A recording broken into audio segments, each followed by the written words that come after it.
राहुल शेवाळे आपला उमेदवारी अर्ज भरतायत, काय सांगाल? आज महायुतीचा पहिला उमेदवारी मी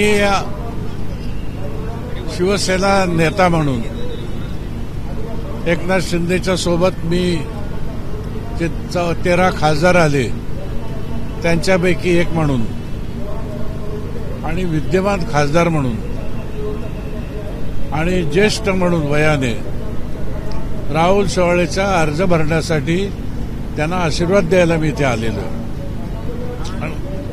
सर, अमोल कीर्तीकर यांनी देखील आज आपला ईव्हीएम फॉर्म जो आहे तो मातोश्रीवर जाऊन घेतलेला आहे.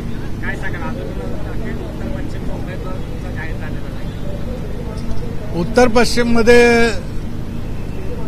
उद्धवनी अमोलचं उमेदवारी जाहीर केली. अमोल निवडणूक लढत आहे आणि मी तिकडचा विद्यमान खासदार आहे. मी विचार केला की मी मुलाच्या विरोधात लढणार नाही. समाज माध्यमामध्ये चुकीचा संदेश जाईल. इतके वर्ष राजकारणात असलेला बाप मुलाच्या विरोधात लढतोय.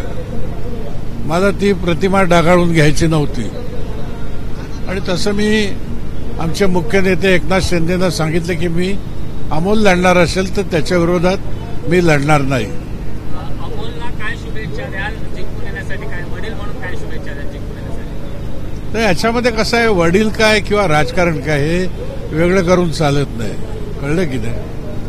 याच्यामध्ये मी एकनाथ शिंदेच्या शिवसेनेबरोबर आहे. अमोल उद्धव ठाकरेकडून लढतोय. तर माझं कर्तव्य आहे, माझा राजधर्म आहे की मला अमोलच्या विरोधात त्या ठिकाणी माझ्या उमेदवारासाठी प्रचार करायला लागेल.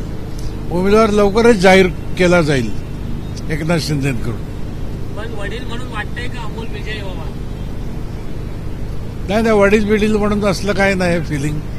असं फिलिंग असं दुहेरी ठेवून चालत नाही. वडील म्हणून हे, पक्ष म्हणून हे, असं काही नाही. एबीपी माझा, उघडा डोळे बघा नीट.